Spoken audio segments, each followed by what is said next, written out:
Saudara Presiden Joko Widodo menghadiri undangan peringatan hari lahir ke-25 Partai Kebangkitan Bangsa di Stadion Manahan Solo, Jawa Tengah.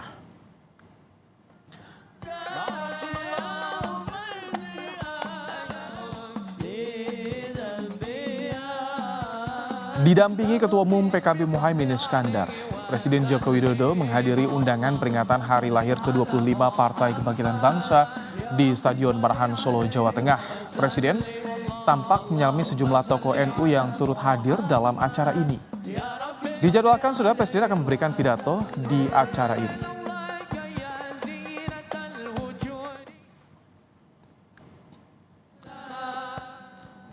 Selain Presiden, tampak pula sejumlah ketua umum partai politik yang turut hadir, diantaranya Ketua Umum Partai Amanat Nasional Zulkifli Hasan dan Ketua Umum Golkar yang sudah hadir dalam harlah ke-20 PKB di Stadion Manahan Solo, Erlangga Hartarto.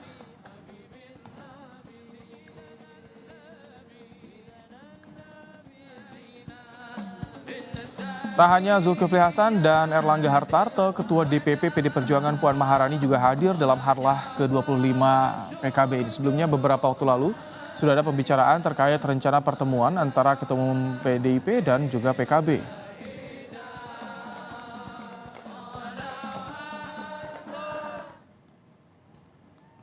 Mitra dari PKB tampak pula hadir Ketua Umum Partai Gerindra Prabowo Subianto. Prabowo hadir bersama dengan Ketua Umum partai politik lainnya, Saudara.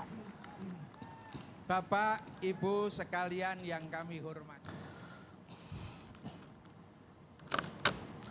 Di tengah persaingan Pilpres, tiga poros koalisi terus berkomunikasi dan menggalang pertemuan politik. Tak hanya Jokowi, hari ini PKB juga mengundang sejumlah partai politik di acara harlah PKB untuk mendiskusikan sejauh mana kini komunikasi antar partai politik.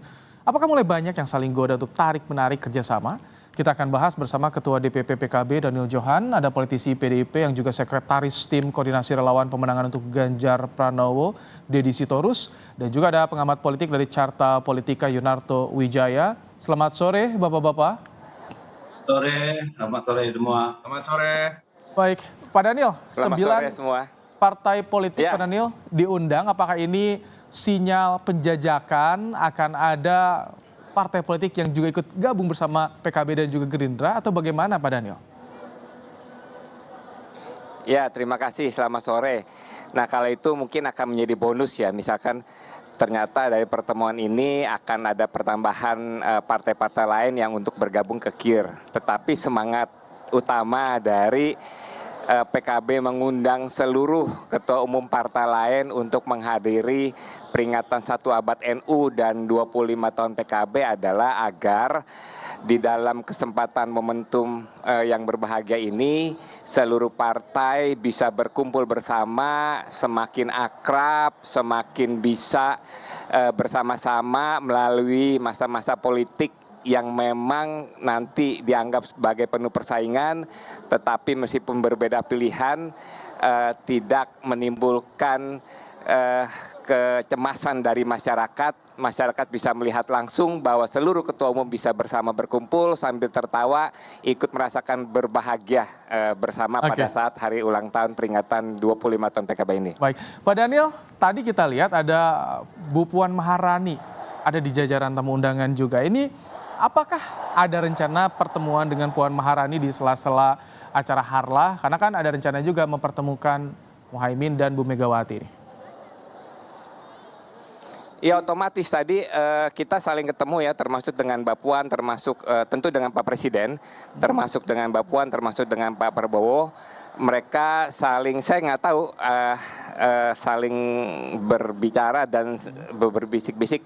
Saya lihat juga tadi Mbak Puan duduknya juga bersebelahan dengan Caimin. Tentu saya nggak paham karena nggak mendengarkan langsung, tetapi kita berharap juga bahwa jadwal pertemuan antara Caimin dengan Ibu Megawati bisa segera terlaksana. Mudah-mudahan ya sebelum peringatan proklamasi Republik kita nanti. Baik. Bang Deddy, ini kan yang diundang ketua umum, tapi juga ada yang memberikan utusannya, satunya PD Perjuangan, diutusnya Mbak Puan nih. Ini bagaimana, apakah juga termasuk cara masih penjajakan nih dengan PKB atau bagaimana Bang Deddy melihatnya ini? Ya pertama di luar konteks pilpres ya, saya kira hubungan PKB dengan PD Perjuangan itu sudah sangat lama, sudah sangat mengakar. Yang kedua hubungan antara Ibu Mega dengan Caimin juga sangat dalam dan sangat lama gitu ya. Jadi saya kira pertama-tama saya ingin menyampaikan selamat Harla NU yang ke PKB yang ke-25. Saya berharap PKB tetap bisa besar, terutama sebagai partainya kaum Nahdliyin gitu ya. Kita kalau saya melihat pertemuan hari ini murni adalah satu event yang menunjukkan kebersamaan semua partai-partai politik yang ada saat ini, dan saya kira tidak ada kaitannya dengan proses-proses menuju koalisi permanen, kira-kira seperti itulah. Tapi dari hari ini kita melihat bahwa PKB benar-benar nih seperti disebut oleh teman saya di Komisi 6, katanya partai penentu bangsa, kira-kira seperti itu. Saya kira itu saja, Mas. Tapi ya bukan tidak menutup kemungkinan juga ya ada pertemuan di sela-sela acara ini ya, Bang Deddy, Ya, bisa jadi. kalau di sela-sela pertemuan saya kira ya bisa jadi ya, karena kan itu juga pasti jadwalnya padat. Tapi kalau pertemuan Pak Muhaimin dengan Ibu Puan Maharani, saya kira hampir setiap hari mereka di DPR bertemu ya, kan sama-sama pimpinan DPR. Di luar itu juga sering bertemu ya. Pak Sekjen kita juga sering bertemu dengan para pengurus PKB. Oke. Mas Toto, gimana nih? Anda melihat memang masih cair ya partai politik hingga saat ini walaupun masing-masing ini pihak sebetulnya sudah deklarasi ya, sudah mengumumkan dengan siapa, mengusung siapa, Mas Toto. Ya pertama selamat ya buat Bung Daniel hari ulang tahun ke-25 PKB, dan kita tahu sudah banyak. Terima kasih. Naik turunnya sempat bahkan dikritik 5% tahun 2009 hanya 28 kursi, tapi kemudian berhasil membuktikan sekarang menjadi partai yang patut diperhitungkan baik dalam konteks pileg ataupun pilpres. Kenapa saya sebutkan itu? Artinya memang harus diakui bahwa PKB ini memiliki bargaining yang sangat kuat dalam konteks pembentukan koalisi pilpres. Kalau kita lihat misalnya kekalahan Pak Prabowo 2 kali, itu salah satunya hitung-hitungan elektoralnya adalah kalah dalam memenangkan daerah Jawa Timur, terutama 2019 kalahnya makin membesar, dan suka atau tidak itu kan adalah basis Nahdliyin, dan juga fakta membuktikan kekuatan elektoral terbesar Nahdliyin dengan berbagai macam kontroversi pandangan para pengamat itu masih ada di basis PKB, sehingga 2024 peran PKB menjadi sangat besar. Dan kalau berbicara apa yang terjadi hari ini, saya tetap melihatnya sih ini sebuah acara syukuran saja.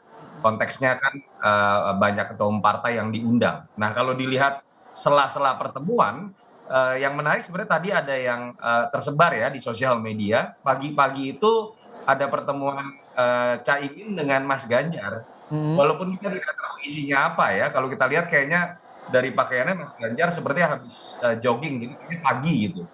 Artinya kan memang komunikasi terbuka, bahkan bukan hanya dalam konteks secara formal antar pimpinan partai. Ketika bicara Mas Ganjar kan sudah resmi jadi capresnya PDI Perjuangan, tadi pagi bertemu secara pribadi misalnya dengan Caimin. Artinya bisa disebut selama belum ada pendaftaran KPU nanti, janur kuning memang belum berkibar, dan apapun masih mungkin terjadi walaupun kita sudah melihat adanya deklarasi-deklarasi termasuk kemungkinan PKB untuk bergabung entah tetap dengan Pak Prabowo ataupun dengan Mas Ganjar. Nah itu dia, masih cair. Kenapa sih Pak Daniel diadakan di Solo? Solo kan identik nih dengan Pak Jokowi dan juga keluarganya. Apa ini juga bagian dari penjajakan PKB, Pak Daniel? Sorry, tadi putus-putus, Mas. Tadi disinggung Pak Daniel soal Caimin ketemu dengan Pak Ganjar di pagi hari. Terus ini harlah diadakan di Solo, Jawa Tengah, yang identik juga dengan Pak Jokowi dan keluarga, Pak Daniel. Apakah ini bagian penjajakan juga oleh PKB? Ya tadi saya kebetulan mendampingi itu pas ada pertemuan Caimin dengan Mas Ganjar. Penjajakan tentu gini, bukan dalam konteks penjajakan ya, karena kan sekarang ini kami masing-masing sudah punya koalisi tersendiri dan masing-masing merasa solid dengan koalisinya, ada 3 koalisi. Tetapi meskipun begitu kami selalu diminta oleh Ketua Umum agar intensif berkomunikasi dengan seluruh partai, apalagi terhadap PDIP tentu, karena tadi secara ideologi, secara historis kami mempunyai hubungan yang sangat kuat. Jadi meskipun komunikasi intensif ya tidak harus selalu dihubungkan dalam konteks penggabungan koalisi. Meskipun saya juga tidak tahu bisa saja terjadi, tetapi sejauh ini masing-masing koalisi merasa solid. Demikian Mas. Masih merasa solid tapi banyak pertanyaan. Kenapa PKB sampai ada rencana nih mempertemukan Muhaimin Iskandar dan Megawati Soekarno Putri? Bang Deddy, nanti dijawab usai jeda ya. Sebelum tadi bicara soal rencana pertemuan Megawati dan Caimin, Pak Daniel tadi dampingin Caimin ketemu Pak Ganjar. Bicara apa sih Pak Daniel mereka? Nggak kedengeran karena bisik-bisik, tetapi ekspresinya serius meskipun di akhir dengan tertawa lepas semuanya, dua-duanya. Ada kehangatan di situ tampaknya Pak Daniel ya? Iya, saling ya tertawa ngakak lah berdua kan. Oke, ya, ini yang jadi pertanyaan nih. Kan PKB dan PDIP sudah punya sikap masing-masing, tapi kenapa ada rencana mempertemukan Caimin dan juga Megawati? Bang Deddy, kalau dari PDIP melihatnya gimana sih soal propos pertemuan ini?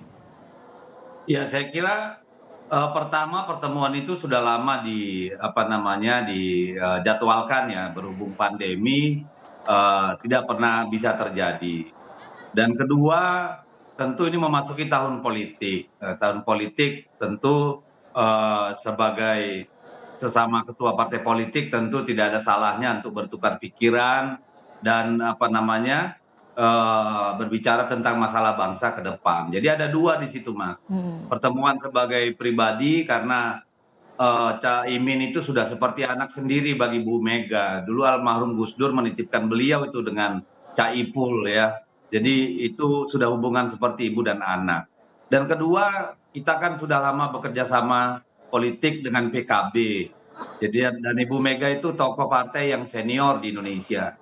Jika Mas Caimin ingin bertemu dan berdiskusi dengan Ibu sebagai seorang politisi senior, saya kira itu hal yang biasa saja, lumrah saja dan wajar terjadi begitu.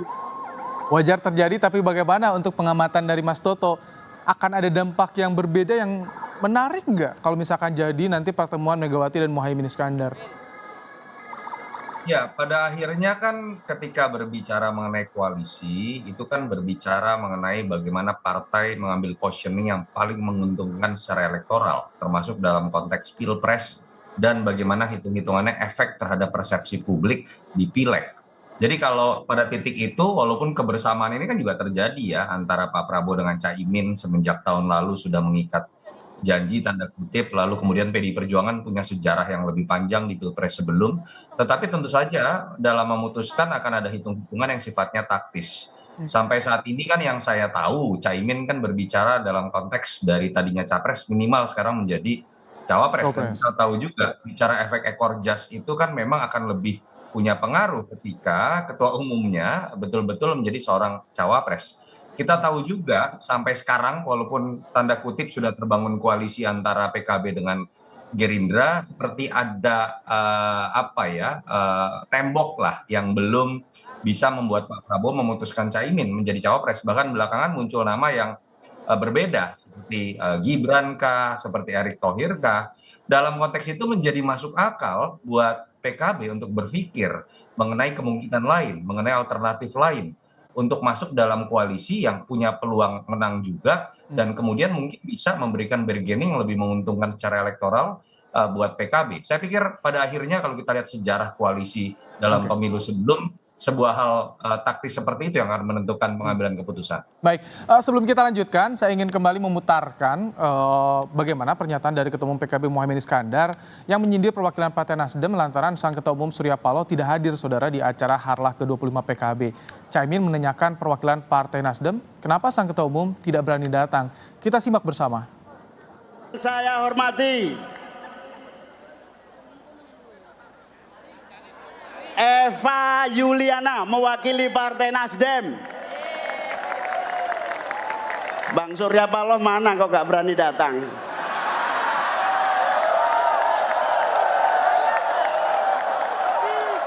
Padahal Kita sangat berharap Bang Surya Paloh datang, Mbak Eva.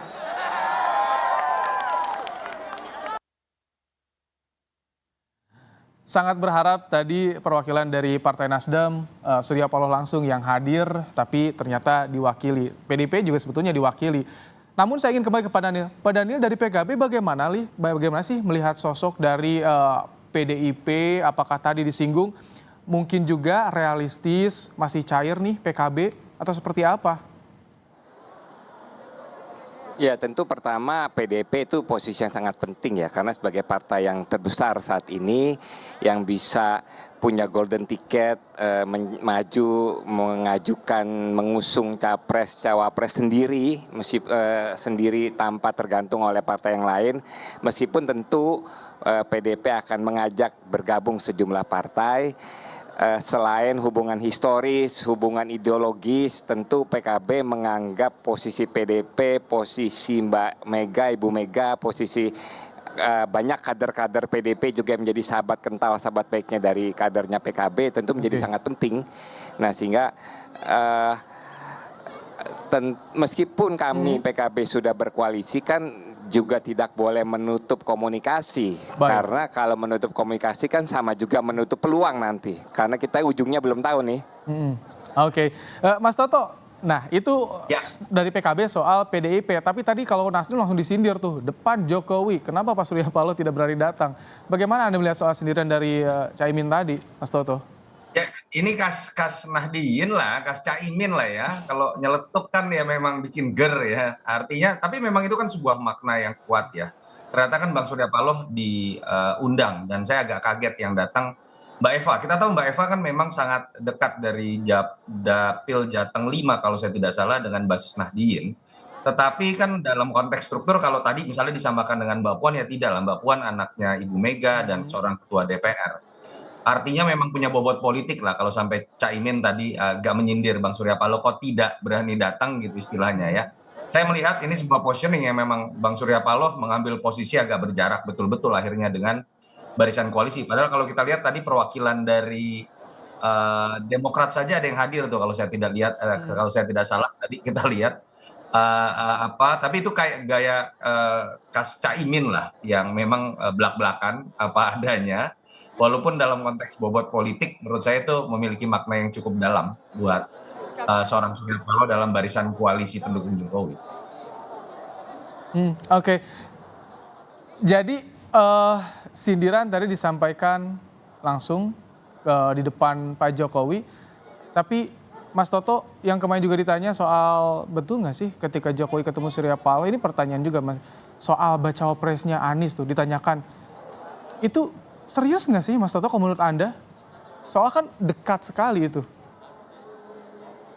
Ya artinya kan memang pertemuan kemarin sih apapun isinya pasti mencairkan ya, menyejukkan. Itu yang mungkin tadi Caimin juga sesalkan. Kenapa nggak di acara syukuran ini datang saja kalau konteksnya silaturahmi.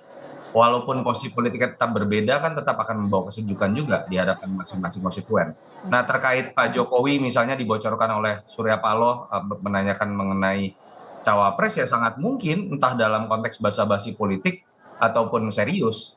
Tetapi kalau pertemuan kemarin diartikan bahwa akan ada posisi politik yang berubah dari Pak Jokowi ataupun Bang Surya Paloh, saya kok meyakini tidak ya. Terbukti sampai sekarang kalau kita lihat statement dan manuver politik dari Nasdem masih dalam posisi yang sama dan terkaan saya juga partai ini agak sulit untuk kemudian menarik dukungan dari Mas Anies malah bisa berbuah pada blunder politik. Karena kecenderungan segmennya memang sudah berubah, banyak sekali segmen marketnya kalau kita lihat di survei yang memang sudah bergeser banyak kepada daerah-daerah yang dulu adalah basis yang Pak Jokowi lemah. Soal cawapres kan masih jadi perbincangan, kalau PDIP melihatnya bagaimana? Apakah betul yang disampaikan Pak Jokowi kepada Pak Surya Paloh yang bertanya langsung soal cawapres Anies, itu serius atau bagaimana menurut Anda Bang Deddy? Kalau ditanya serius atau bagaimana kan ya mereka yang tahu dong. Tetapi saya kira itu adalah cara untuk Pak Surya Paloh ya menunjukkan kepada publik bahwa beliau masih bisa berkomunikasi dengan presiden, bahkan menanyakan soal mungkin rekomendasi calon wakil presiden. Tapi bisa juga di sisi lain itu justru menyindir gitu loh. Tapi kan mana yang paling benar kita nggak tahu. Kalau saya melihat pribadi cenderung kepada itu upaya Pak Surya Paloh mencairkan suasana, supaya terkesan juga mereka tidak terlalu frontal atau vis a vis dengan Pak Jokowi, kira-kira begitu. Oke, jadi kembali ada beberapa intrik ya ditampilkan di acara Harlah PKB hari ini. Pak Daniel, tadi soal sindiran kepada Ketua Umum Nasdem juga diadakan di Solo, Jawa Tengah. Apa sih sebetulnya yang ingin disampaikan oleh PKB di acara Harlah ini, Bang Daniel?